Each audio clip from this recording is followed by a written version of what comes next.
Hey, what is up, ladies and gentlemen? It is your boy Johnny, and today's video we are going to be reviewing the Xgimi Mogo portable projector. This video is sponsored by Xgimi. They did indeed send me this projector for review. Before we start the video, let's go over some of the specification and features for the Xgimi Mogo portable projector. On the website, Xgimi claims that it has 210 ANSI lumens and a 5040p picture. It also has premium sound system Harman Kardon speakers, Android TV 9.0, Google Assistant, and 5,000 native apps on the Android OS. With autofocus, and the duration of the time for a video playing on the screen will last about 2.5 hours of video playtime. It also has a really good processor, 2 GB of RAM, and a multi-core processor. With that out of the way, let's go ahead and start using the Xgimi Mogo portable projector. The first thing that I did with the Xgimi Mogo projector was move it into my movie dedicated room. Now this room is perfect for projecting images onto the wall because it's a controlled light environment. When I turn off the lights, everything goes completely dark in this room. So this is a perfect setup for the Xgimi Mogo projector. Now I personally do not own any professional ALR screen, so I am projecting every image to the wall, which is painted in extra white, and this has worked really well for me because it still gives me a pretty good quality image of the projector onto the wall. Now I personally do not have any type of tripod that many people mount this projector to, but I did put it on the floor or in my carpet in my movie dedicated room, and to my surprise it actually does a really good job to projecting the image to the wall. So I didn't really have any issues on where to position the projector. I put it like 20 feet back and my wall was filled with the image, and it was actually pretty aligned with the wall and everything. Like, it just did a really good job of projecting the image to that wall despite not having a tripod. And what I was really very impressed when I first booted up the projector is the autofocus feature. This autofocus feature is one of the best features that I've seen in a projector, and I think every projector should have this feature. Xgimi does mention a lot about their autofocusing and auto alignment features that the projector has, and if you leave it in those settings, I have to say it does an extremely well job of autofocusing the image without you having to adjust many things to it. Like I previously mentioned, the wall in my movie dedicated room is pretty big. I believe it's over 150 inches in screen size, so this projector is really capable of projecting a pretty big size image onto a big wall. I'm going to start off by talking about the image quality of the projector. This is going to be very dependent on the size of your screen that you have set up. In my example, I have over 150 inches of screen size for the projection on my wall. This is actually going to diminish the quality a little bit on the projector, but it's not going to do a terrible diminish in quality. Now, if you are projecting the screen to a smaller size, maybe 120 or 110 or 100, you're obviously going to get a better quality off of the image, because every time you project on something that's smaller, the image quality is going to improve by tons. The two tests that I'm going to conduct are the movie image quality for the 150 inch screen, and then a lower size screen that improves the quality even more on this projector. And I'm going to also do video games as well for both of these tests.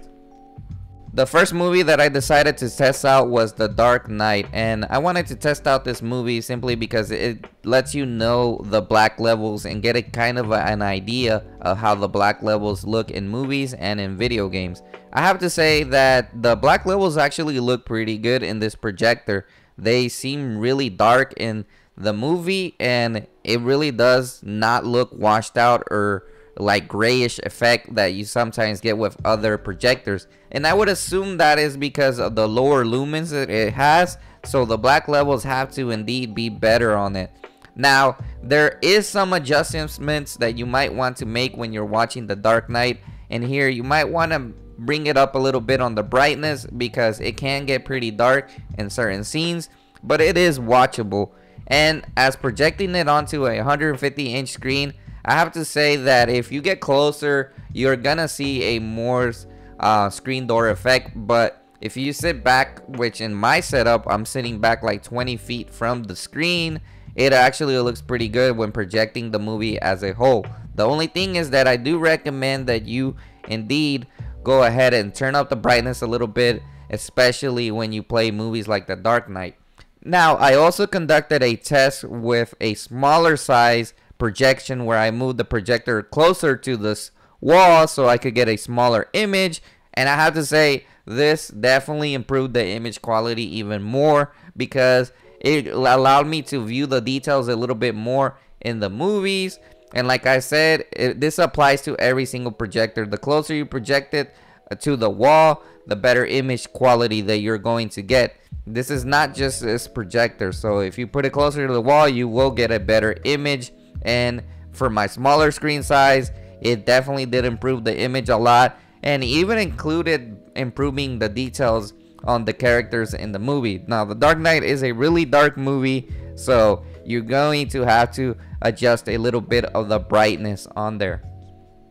The next test I conducted was the animated films and anime. So one of the first things that I did was boot up an animated film, and I have to say it does indeed project better on animated films for some reason, like CGI. You can actually see better details even at the 150-inch screen. Now, I didn't decide to test it out on a smaller screen because animated films tend to be better when it comes to projections for some reason. And I tested out an anime film of Cowboy Bebop, and man, if you watch anime in this projector, you're not going to be disappointed because animes actually project pretty well, and the colors are really good when it comes to animated films and anime. So I definitely has my approval for watching anime. The next test that we had to conduct was definitely the video game consoles, and what better off with the Nintendo Switch and the PlayStation 5. So in these tests, I am going to show you the performance on how it looks with the PlayStation 5 while playing Ratchet and Clank. I booted up Ratchet and Clank on the PlayStation 5, and it seems that the projector does indeed accept 1080p 60 FPS signal from the PlayStation 5, and it downscales it to 540p. Now, I was really impressed with Ratchet and Clank on how it looked in the PlayStation 5 with the projector, and the quality on the image looks really good. And on top of that, you could also put the performance ray tracing on the Ratchet and Clank, and that gives the image quality even a better outlook with the projector. Now, how are the delays with the controllers? Well, I'm not a professional gamer and I don't play competitively on the PlayStation 5, so I personally did not feel that much of a delay, and if I did feel a delay, it was really slightly, but everything on the projector seems to have pressed the button pretty fast and reacted fast on the projector. Also, there is a game mode that you might want to enable in the settings of the projector. This is specifically so you can actually play video games, and I think it helps a lot with the input delay or whatever it does. But definitely put the game mode when you're going to play with a PlayStation 5 or any type of video game that you're going to play. I recommend you that you have to enable that game mode so it can give you better performance. I also decided to boot up Call of Duty Black Ops Cold War, and I wanted to see a little bit how it actually feels while you play a game with this amount of input. And there is a slight delay on it, but it's really not that noticeable if you're a casual gamer, which I am a casual gamer, and personally I was still able to play Call of Duty on here, and I was perfectly able to aim and shoot in the game pretty fast, and I felt like it didn't really was keeping me away from playing this game. So it is possible to play games with high frame rates on here. Obviously it's not going to be the best experience like playing it on a TV or on a monitor, but it's still a pretty acceptable performance, and I think it really does indeed shine more in the story mode games, because in those games you don't even feel any delays or anything at all. I also had to test out the Nintendo Switch with the projector, so that's what we're going to do in this part of the video. The first game I decided to boot up in the projector was Mario Odyssey, and I gotta say, with the Nintendo games that look really colorful, this actually really shines the color levels on this projector. They look amazing in this projector, and the quality for some reason on the Nintendo Switch video games, since they're cartoony, it even makes the projector image quality better onto the screen. Now Mario Odyssey is a single player game that was tested on here, but I also went ahead and booted up Mario Kart on this projector, and man, this is definitely a different experience if you're gonna be playing Mario Kart with your friends when you have this projector. So yeah, I have to say that it runs really smooth with it, and the projector just projects the image really good onto the wall, and the colors are very vibrant in these games from Nintendo, so they make sense to play these games on this projector, especially if you're having a party over. Now I also decided to go ahead and make the screen smaller with the Nintendo console, simply because, man, if you make the screen smaller with the Nintendo Switch, it doesn't even have to be the smallest screen, it's still an average size screen, but testing it out, it really improves the quality on Nintendo Switch games, and it really does indeed improve the gameplay. It just runs really smooth on it, so I had a really good experience when it came to playing the Nintendo Switch with this projector. So I have to say, the projector did impress me on this aspect of the projector with gaming. So I have to say, it does get my approval for gaming on a budget. Like, this is a good projector for gaming, especially the fact that you can take it anywhere and pretty much project it on any wall. Now we're going to be talking about the Xgimi Mogo's Android OS. This is one of the big features that the projector has, and I have to say that it definitely does a really good job of adding Android TV into this projector, and it's really convenient as well. Now, one of the things I want to mention is what kind of apps can you get on the Android OS. You can get Prime, Hulu, HBO Max, Discovery Plus. The only app that you can't get at the moment is Netflix because it's not certified, but there's other workarounds that you can do to get Netflix on here. You can either sideload the app to get Netflix onto the Android OS. You have to do different steps to it, but it's not a major big deal breaker for me. Or you could also cast your Android from your TV. You can cast Netflix straight to the projector, which is a unique feature that it has. But Android OS actually works pretty smooth on this. I personally have not felt any lag while playing content. It just runs very smoothly through the whole system. I also like the fact that the Android OS has Wi-Fi included, and you can also connect Bluetooth devices. So if you're not satisfied with the original controller that it brings, you can actually use a Bluetooth device to connect to the projector, and you can control it that way as well. Now, one of the aspects about this projector is that the Android OS is really useful. I really like the way it's really smooth and pretty fast. And one of the benefits is that you can actually download emulators on Android OS and play video games from the Game Boy Advance. You can also play video games from the Nintendo 64 and the PlayStation Portable, and it runs them at pretty good speeds.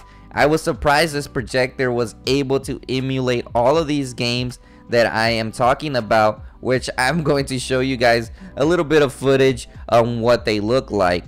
So man, what more could you ask in a projector that can do so many things at the same time? Like, I've seen other projectors that have systems that you can't even do that type of stuff on them, unless you buy something else like an external device and connect it to it. But this is already integrated into the Android OS. You can actually even boot movies or games from an external hard drive, because it does indeed have a connection USB port in the back where you can load content off of it. So those USB ports are really important, because with Android OS you can load up stuff on their movies, games, or whatever you want to load up on it. So that's a big plus for me on this projector. I also conducted a test on how the projector looks like in an environment that has minimum light, and I have to say it does indeed project the image onto the wall, and it looks pretty decent. You can still notice everything, and you can still watch content on it as well. So yeah, it's still recommended to be used in the daytime, but obviously the best way to view in this projector is going to have to be in a dark room or in nighttime, simply because you're gonna get a better image quality during the night, and you'll be able to distinguish everything on the screen. One thing that I wanted to mention about the projector was the sound quality, on how the speakers perform. Obviously they're not going to be the loudest speakers that you're going to have, but I mean, they are pretty good. They are better than most TVs and speakers, because it is a premium quality speaker, which is the Harman and Kardon. And personally, even at the full volume, I never heard any type of staticky noise or anything. It really does indeed balance the bass and everything in that speaker. Now, you could upgrade to a surround system, but you know, if you're just one of those people that just wants to use the speaker for casual watching, this is a perfect speaker, because it doesn't have bad quality like some other speakers in TVs. So yes, I definitely recommend the speakers on this projector. I think they did a pretty good job for the typical person or the typical usage. The other thing that I wanted to mention is, does the projector make a lot of noise while you're using it? No, actually not. I barely hear any noise from the fan or anything coming out of the projector. Like, it stays cool the whole time, and I think the reason it stays pretty cool is because of the material build is really premium, and it's kind of metallic, and I think that helps it keep it really cool, and it really doesn't make any sound. I really don't hear any sound. I think my computer in the background was making more sound than this projector, but I didn't really hear much sound coming from the projector. So that's definitely a bonus, because it will not be distracting for you to watch movies where the projector might make noise.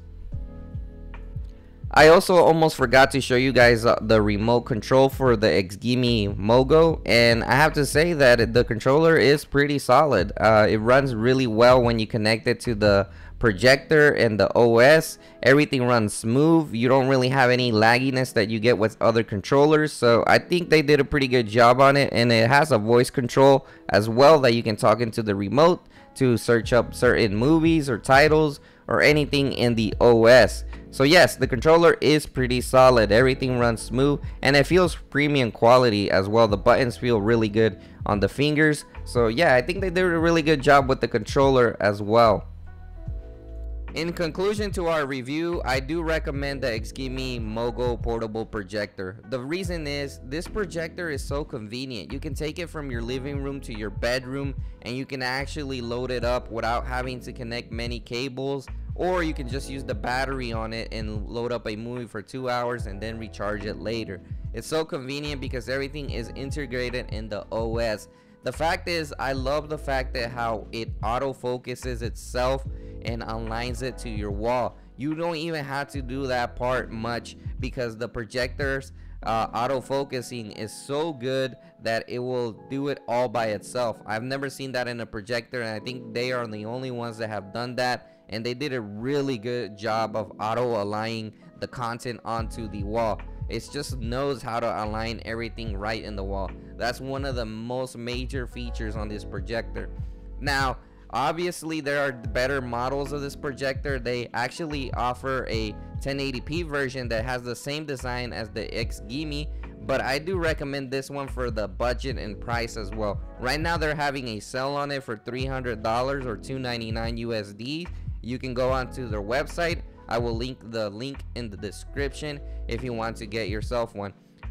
I mean, if you're just looking for a budget one that you don't really care about all that stuff, I definitely have to recommend the Xgimi Mogo for you.